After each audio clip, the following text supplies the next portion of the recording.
Hello and welcome to Peachy Podcast, a show which explores a variety of different individuals across all fields. Today we've got episode number 3, a good friend of mine, an excellent client, and an absolutely exceptional guest, I'm sure will be, Christine Jeffries. How you doing, Christine? Oh, fine. A bit of a build up there, but thank you very much. That's all right. It was like announcing a new sort of boxer or something, isn't it? It's like before the ring walk. Yeah. Excellent. So for those who don't know, Christine is a self-employed business owner, and you are a self-employed business owner in hairdressing, if I'm right in saying. That's right. Yeah, I've got my own business. I've been hairdressing. Well, I'm not hairdressing at all at the moment, but I'm normally yeah. Excellent. So before we get started, a little warm-up question. Before we get started, I'm going to ask you, what is your ideal night in? Going from food, drink, and of course, movie or TV show of your choice.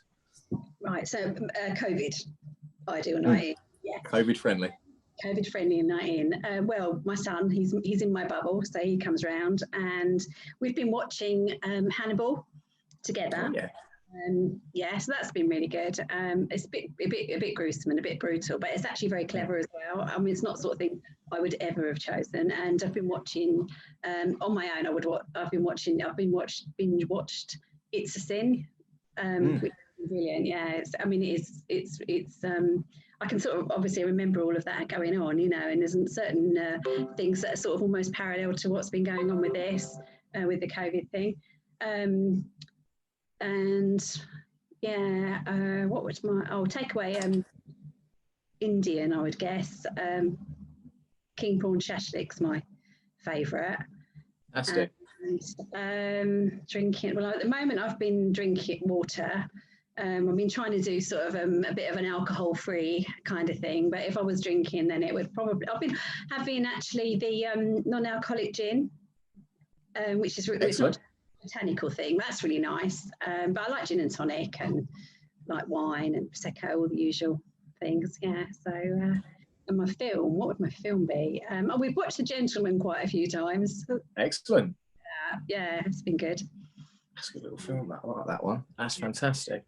All right. So moving on to the main reason why you're here.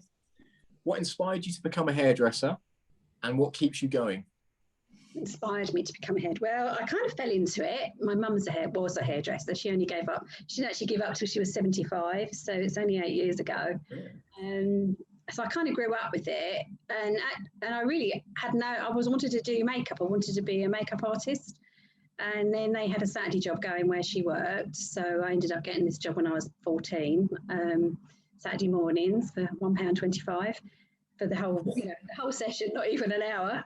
1977. And then really, I mean, I started to enjoy it. I started to enjoy the job, and the people I worked with were really nice. And some of them I'm still friendly with now. And then I realised that you didn't have to have any qualifications. So that was like the real, actually, I think I'd like to do this because I really didn't like school.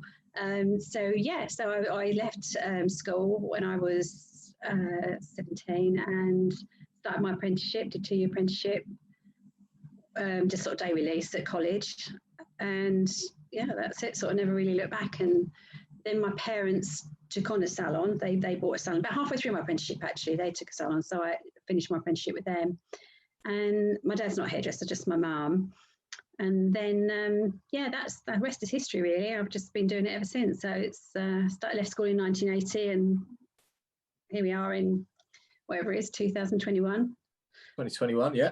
Yes, still doing it. Yeah, it's not just the job. I mean, I still like the job. I still like the creative side and everything. And you never stop learning. There's always new stuff or stuff that comes back. Things that were fashionable 20 years, 30 years ago, and you think, oh, we'll never do that again. And sure enough, you find yourself doing it again. But it's about the people as well, and the whole sort of. I mean, that's the thing I think. I've missed, and with my friends that are hairdressers and that, you miss that sort of human connection. It's and especially when you've been doing it for a long time, especially when I think you've got a fairly established sort of clientele that you're quite familiar with. You have a busy day, but it's almost like seeing a selection of friends through the day. You have all the different conversations, and all of a sudden you've worked your your 6, 7, 8, 9 hours, whatever you're doing, you know, whatever day you're doing, and the time has just passed because you've just had a sort of different conversations with different people, spent that time with them, and then done their hair as well. So yeah, so I still I can understand why my mum did it for so long and why she was so reluctant to give it up. Yeah, so I've done a bit. You know, I did a bit of teaching. I taught at Colchester for 5 years. So I went back to where I went to college. Oh wow! Which was strange. Yeah. And I was the only person that called the other teachers by their surname. All the students were calling them by their first name by then, and I was like, "Oh, Mr. This and Mrs. That," and they were going, "Oh, blimey, that's amazing." Yeah. Do you miss teaching? No, no. No, I did it. I sort of enjoyed it. I enjoyed it when I first started, but then it got. I was teaching full-time students that were there not for the right reasons. They were there for the free lunch, you know. And I can remember, you know, they'd be doing things like, you know, in those days, you know, you'd have like bleach with 60 volume, which you can't even use on people's hair now. So they'd be putting that, you know, the highlight. Well, you probably don't remember, but you used to pull highlights through a cap, like a rubber hat. That's all right, yeah. And then they'd go off for coffee, like, which was like 4 flights of stairs down in another building, and you're like, you really should be watching this, you know, or a perm that they would wound the perm up, and obviously it's got a specific time, and then it would, you know, break or freeze or whatever. So they'd all go off for coffee, and I'm there like rinsing highlights off, and, you know, washing, neutralising perms and things, like flipping, spinning plates. Because they didn't understand the importance of it, but there's no way I can stand there and literally watch someone's hair drop off on the floor. So I thought, I don't think this is not for me anymore. It's too stressful. It wasn't, you know, money. It was very good money, but it really wasn't worth the stress of it. So, but it was, you know, I've done it. People quite often say, "Would you like to go back to it?" And I don't think so. No. At least you've done it. That's the main thing. The experience is what counts. Hugely. I suppose that's the thing, isn't it, with being self-employed and being that sort of business where, you know, customer care is so emphasized. That's what you tend to find. People like yourself who are very positive, very enthusiastic with people as well as their actual occupation, gel so well with the job. And I think that's why it's so important, isn't it? If you are a people person, you thrive upon that. And when it's gone, especially with lockdown and such, it's really noticeable, isn't it? And it's really tough to sort of it's really tough to not think about going back to. So I can imagine you really miss it. Oh yeah, I do really miss it. And and there was a lot of, I mean, I think the first lockdown, you know, there was a lot of uncertainty because we were getting all this sort of dribs and drabs of information, and also you were getting you know, people, I mean, you know, well-meaning, sort of sending you things that they've read in the Sun or the Daily Mail or something. You know, did you know you're going to have to do this? Did you know you have to do that? And you think, God, you know, there's all these. Imagine being practically wrapped up as if you're working in a, you know, one of the wards sort of thing. Really, if we're going to have to wear that much stuff, we shouldn't really be going back. And obviously we wear the masks and advisors, and, you know, clients wear masks and stuff like that. And you know, you always everything you do is clean, you sterilise your stuff, and you wipe your units down. But it's we've actually, I think, you know, the thought of it was almost worse than the reality. When you go back, it's just what you do, you know, it's just become what we do. The only difference really is leaving the time, you know, your time between your clients to make sure that you've completely cleaned the area before anyone else comes in, and also that people don't overlap, you know, you haven't got people coming, you know, the distancing and everything. I mean, to start with, I was a little bit over the top. I was wiping everything down, even though no one was touching it. You know, I wasn't touching it, no one was touching it, and I was still wiping it down. So, you know, and it's like, calm down, you know, there's common sense, you know, obviously. Yeah, so you kind of, you know, each time, I mean, oh God, hopefully we don't have another lockdown, but each time we've done it, you go back a little bit stronger because you know what you're going back to, you know. I mean, the first time we went back, I did 15 days on the trot without a break, and they were like long days, you know, starting early, finishing late. And my mind is, oh yeah, I can do that. I can do this. I've got to get everyone in. By about day 4, my back was going, no, you can't. You know, you're 57, you're not 27, you know, you can't do that. So last time I did about 10 days, I think, and had a break. But I know that next time I've probably either got to do a couple of days, have a break, couple of days, have a break, couple of days, have a break, or you know, you're just kind of learning from it. I mean, eventually we'll get back to normal. We'll get back to the normal booking, but you know, obviously people have waited, you know, a long time to get their hair done, so you want to try and get people in, you know, as quickly as you can. And everyone's been great. I mean, you know, if someone trims a bit off their hair, it's going to grow. It's not going to be the end of the world.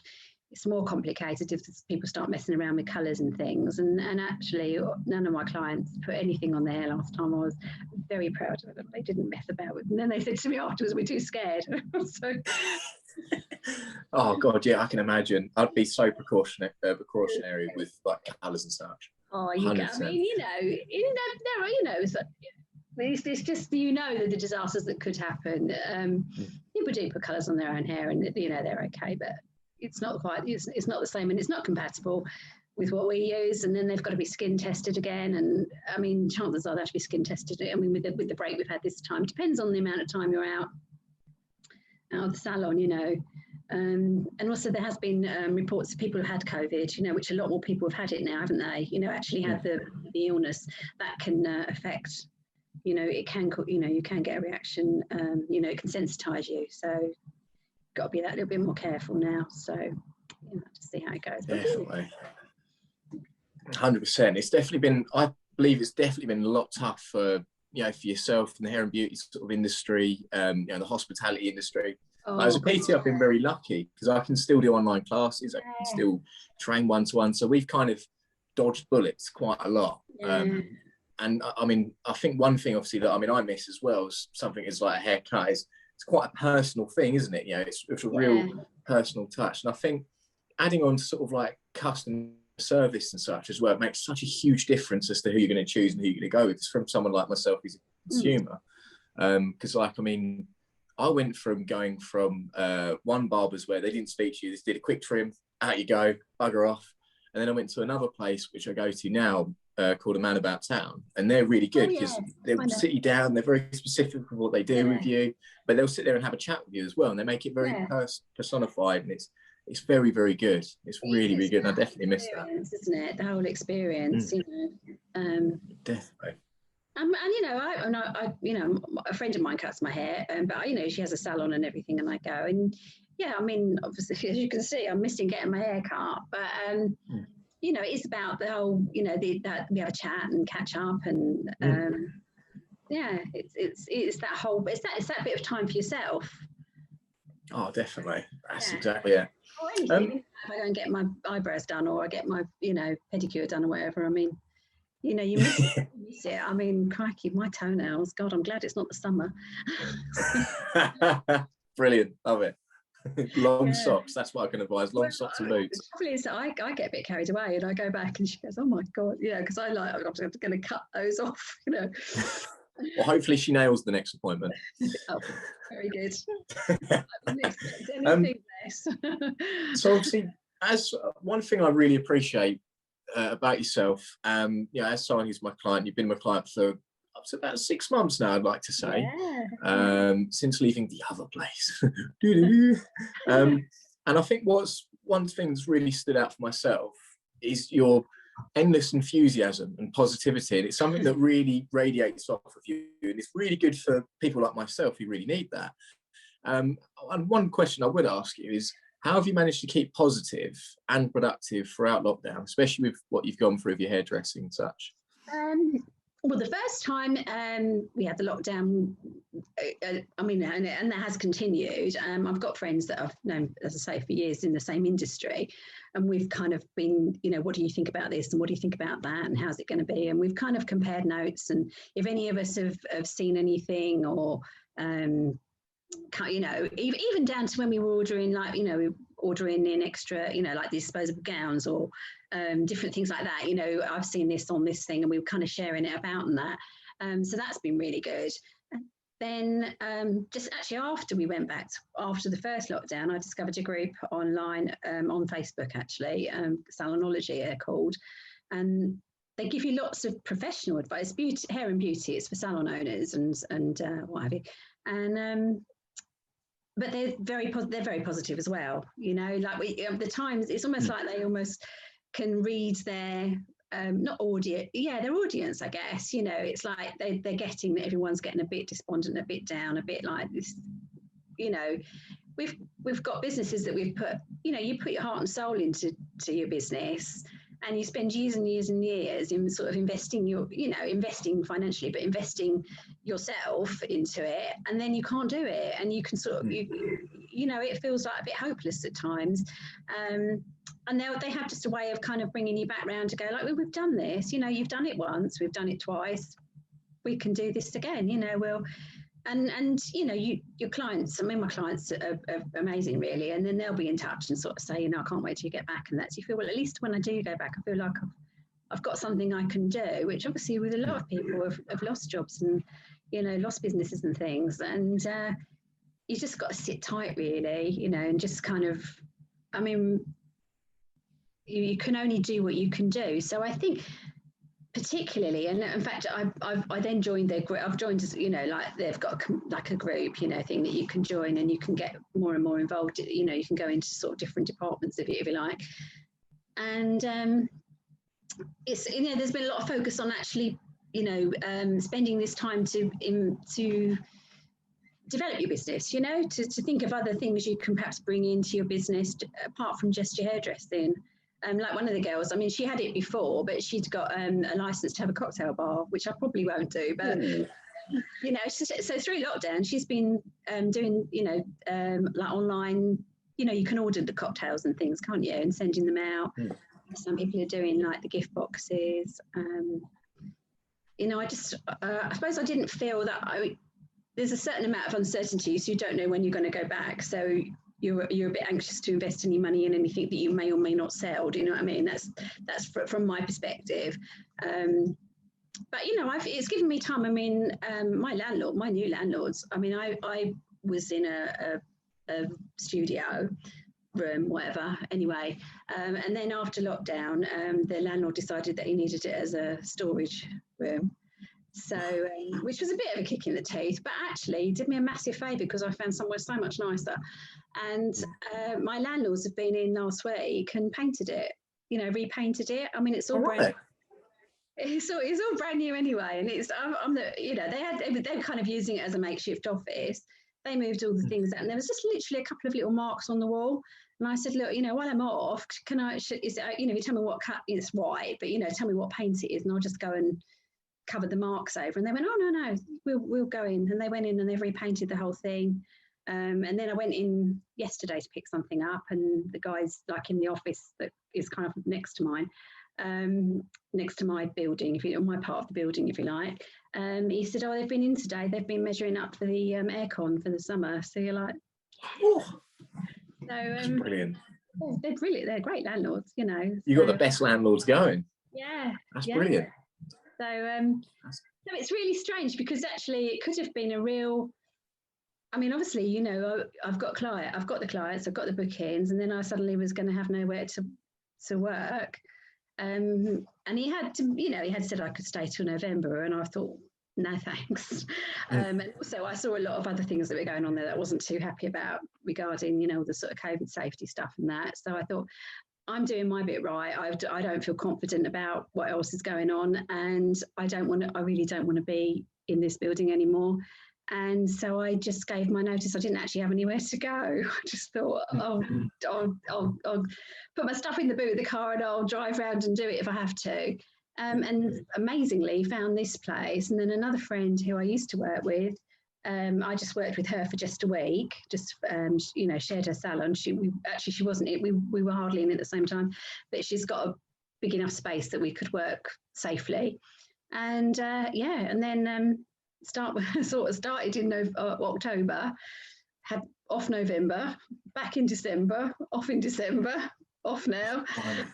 So I just hope that, you know, it will be, and I love it, and I'd quite like to work there, you know. So hopefully, and I've got a new neighbour the other side. She messaged me today, and she, I mean, I haven't met her, but she sounds really nice, and she said, oh, I've got, you know, she's got some furniture that she thought I might be able to use, you know. it's actually just to make it for the time being. Possibly I might get something else, because I don't really know what I want to do with that front room. I've got this big room that I've got all this space I can use, and but it'll probably be a waiting area. But she's just moved into this place, and she hasn't got room for a little sofa, which is she's just like brand new. So she said, "Would you like it?" And I thought, "Oh." So I'm going to have that in there. So I'll have a sofa. I'll have something for people to sit on. So brilliant. Yeah, I mean, I'm looking forward to getting back. I miss all of it. I miss the place. I miss the job. The actual doing of hair. But I miss the people. I really miss the people. And I have talked to people on the phone and stuff like that, and messages and stuff. But it's not the same as having a conversation. And as you can probably tell, because I can't shut up when I get this. I'm like, there's nothing wrong with that. That's nothing wrong with that. Later, and they go, anyway, I must go. No, it's brilliant. That's quality. Going back on one point as well you made, and I think it's so important, not just our audiences sort of hear that sort of point of view, but the way you say about where you're in one environment, it wasn't great, and then you almost got a little bit more of a push or a nudge, didn't you, out of that environment, and then into the new. I was pushed, I probably would. I'd probably still be there. I'd probably still be going and but I was, a couple of things happened, and I thought, actually, I think, what's the point of staying? What's the point of me staying until November? I'm not going to be here. I might as well just go as soon as I can, And definitely. I met a friend when you could, over the August bank holiday. I met her on the Monday, and I was talking to her, and as we left, she said, "Anyway, you don't belong in a basement." She said, "You're better than that." So I was like, "Thank you." Exactly. From basement to castle now. What was I thinking of? What did I think?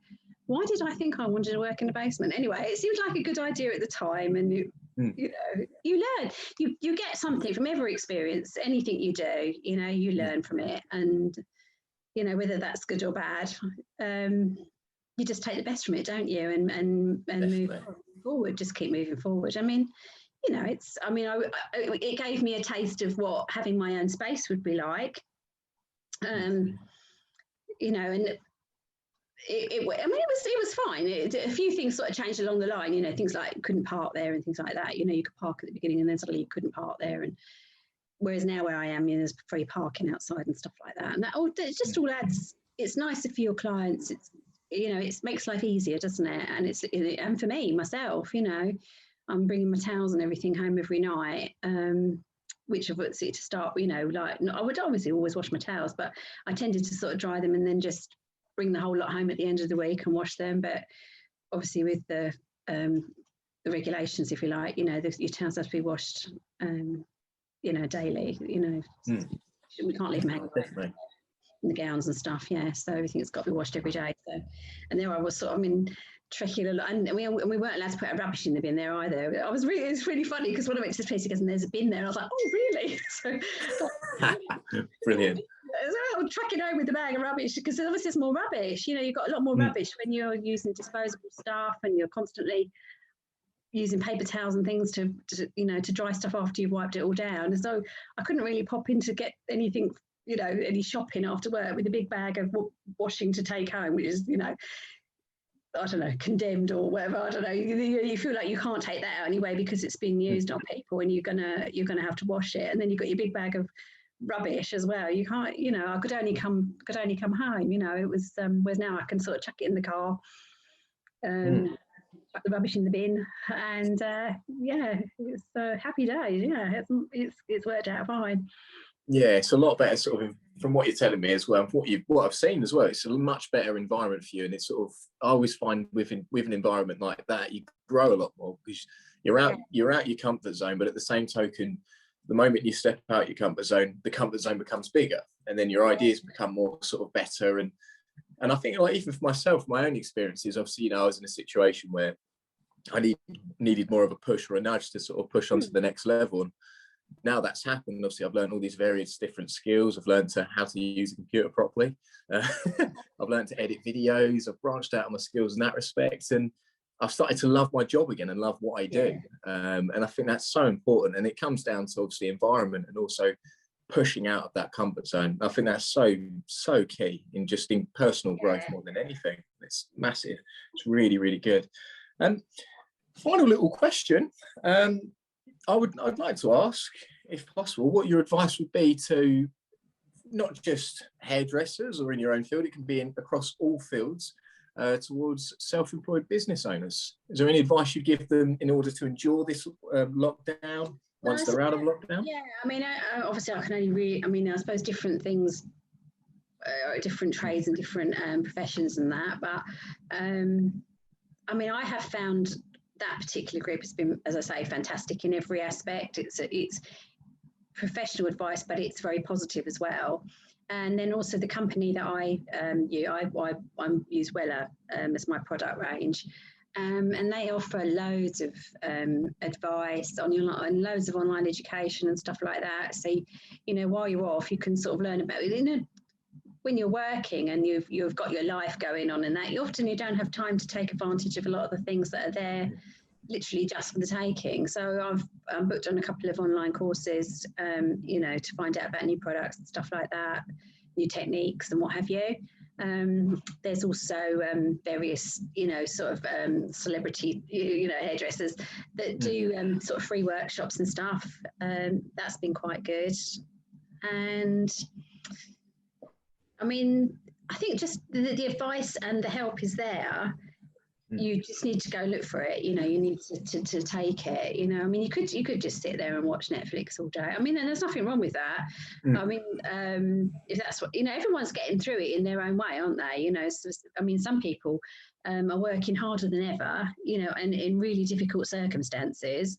I've got clients that are teachers and what have you, you know, and NHS workers. So they've never stopped working, and people that work in, you know, supermarkets and cleaner, everything. There's a whole load of people that are still working really, really hard, doing their everyday job normally, and as I say, some in more difficult circumstances. And then I've got friends that, you know, haven't worked and have been on furlough. I've got friends that are trying to work and look after kids or grandchildren, or and then other people. I mean, I know a lot of people are finding, you know, it's a whole new way of working.